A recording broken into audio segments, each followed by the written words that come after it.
What is up, everybody, and welcome to the Wrestle Hub channel. My name is Tom and we're doing some match ratings for NXT Heatwave. Let's jump straight into it and let's make it snappy.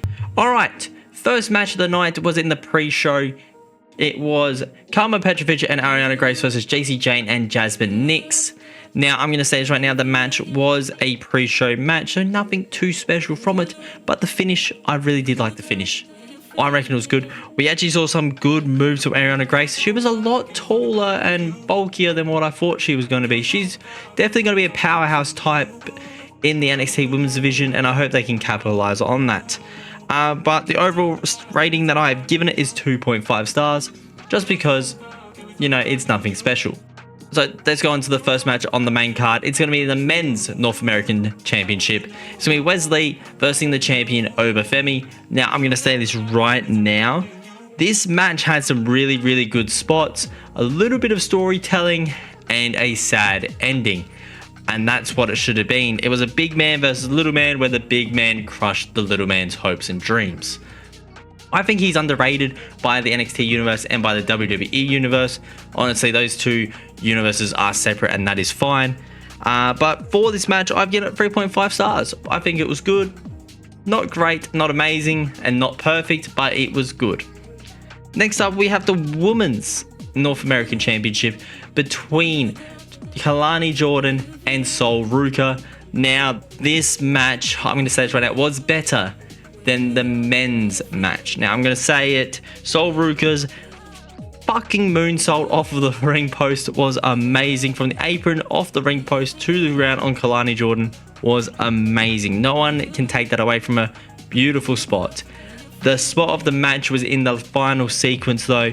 My God, the Poison Rana from the turnbuckle, I think it was from the middle turnbuckle, if I'm not mistaken. Wow. Just wow. What a move and what a time we are in. Now, I will say that the gymnast era in the women's division is showcasing itself to be brilliant. Now, obviously, the men's have the football boys coming through, and I have a feeling they're going to be big, strong, powerful, and quick, and I'm here for it as well. We're not going to get another Bron Breakker in that division, but that's fine. Back to the women's. This match is a 4-star rating for me. Beautiful storytelling, beautiful moveset. The crowd was engaged. They were loving every second of it. Yeah, they put on a show for us. I reckon they stole the show at that point, and I'm here for it. All right, next up, the NXT Tag Team Championships. God. I'm going to be honest with you. I didn't like this match, but I think it was good for what it was.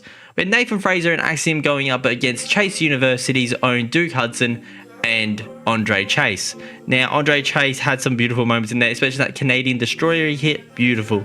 Duke Hudson, the powerhouse, the moveset. I think he can be a star if he's put into the right program. I would like to see him break out of Chase U maybe and go on a solo run, but that's just me. Then you got Axiom and Nathan Fraser. Let's start off with Nathan Fraser. I feel like that tag team's going to explode eventually, or they're going to go their separate ways. Obviously, Nathan Fraser has been on Twitter with, on X, as trying to get the Speed Championship. I think he has a future over there on Speed. I think he also has a future over on, I'm going to say, SmackDown, in that lighter division that they have, with that mid-card area, low-card, mid-card area, the people that open up the show to get the crowd lively. I think he has a spot over there. Axiom, though, I don't know where they're going to put him later on, but for this match right now, they both had good spots. The ending was wild. Fraser, he hit Axiom with a super kick by accident. It happens. That's wrestling, that's storytelling, that's showing cracks. But for this match, I've given it 3.25 stars. I just wasn't sold on it. I just was not sold on it. Anyway, let's move on to the Women's NXT Championship. Oh God, where do I start with this? This match, I wanted it to be so much better than what it was. So we had Roxanne, Perez, the champion, going up against Lola Vice, the challenger. Now, I'm going to say this right now. Lola Vice, I wanted to see more of an MMA sort of thing. Take her to the ground and pound, wear her down sort of style fight, instead of just going for the big shot or, you know, being flashy or yelling out, "I'm a Latina." I'm sorry, we understand. You're Puerto Rican. We understand. You do what you need to do. Personally, I'm going to say this right now. You need to go back and work on ground and pound and getting people to submit and leave it at that. Wear them down. At least that's what I say. Wear them down that way. Anyway, so Roxanne Perez had some beautiful moments in there. I believe Roxanne Perez deserved to win this. Lola Vice, it would have been good to have that little heartfelt, I'm going to ring my mum. Everyone in the locker room wants to ring their family up to win a title. Okay, she was right about that. But I will say this about Roxanne Perez. They did not protect her finisher. I believe champions' finishers in these circumstances should be protected. Did the hit move get put on too early? Maybe. So maybe she needs a secondary move that she hits that got the same sort of impact. But Pop Rocks should have been protected, in my opinion. Any finisher for a champion or something like that, we have to protect. I'm very old school with that, and I like that. That's just the way that it is. But the best part of that match was she hits Pop Rocks. Lola Vice kicks out. They decide to go outside the ring onto the table. She hits Pop Rocks on the announce table. The announce table doesn't break. I think that might have been a botch. I'm not too sure about that. It could have been planned as well that it wouldn't break. Then they go into the ring. They hit a third Pop Rocks. Roxanne looks for a fourth Pop Rocks. Slides off the side and botches it a little bit. Well, actually a lot. So that doesn't connect. And then they go for a fifth. That one connects. Roxanne gets the pin. She retains. Now, the rating for this match, I gave it a 3.75 stars. It could have been a 4-star or 4.5 stars if it didn't have the botches in it. It happens. That's wrestling. You cannot be perfect at every time. We're all human. But for me, that's what it is. All right, moving on to the main event. It is the Fatal 4-Way for the NXT Championship. We got Trick Williams, the champion, defending against Javonte Evans, Ethan Page, and Shawn Spears. Now, I want to say this before you start. Shawn Spears' ring gear, amazing. I think it looked really, really good. The white and the emerald, the white mask, everything. Beautiful presentation. That was a superstar look. Now, Ethan Page, respectfully, sort of went missing halfway through this match. It's okay. He was mostly, I think, got hit by Javonte's cutter and then rolled out the ring and just rested. That's fine. But if you want to be champion, you got to work it and work it and work it. Trick Williams, what can I say? Trick Williams did Trick Williams things. Good Booker T moves. Got the crowd interactive, took some big hits. And the crowd was really into this match, especially when we see Javonte Evans jump over the ring post with a diving sort of front flip, I forget what it's called, into the barricade and goes through it on Trick Williams. Beautiful move. That was amazing. I personally think that might have been the move of the match, in my opinion.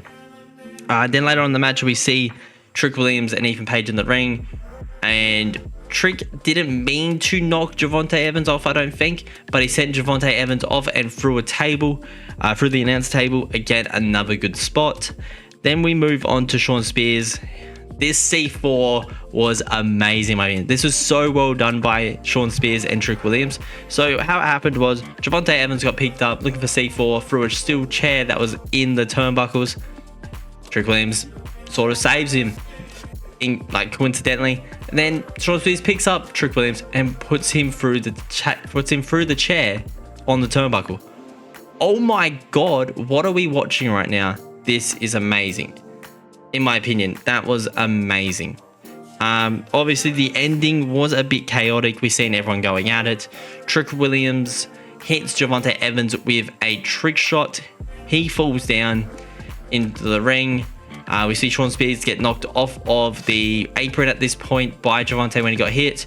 And then Ethan Page grabs Williams, spins him around. Williams hits another trick shot on Ethan Page, falling on top of Javonte Evans. Good move, good spot. That isn't where it ends. The pin starts. Shawn Spears then grabs Trick Williams' legs and drags him out the ring. 1, 2, 3. Ethan Page is your new NXT champion. That is right. Ethan Page is your new NXT champion. I'm shocked. I thought we were going to have a retainer. Javonte Evans was going to get it. But no, we have a new champion. Who would have thought?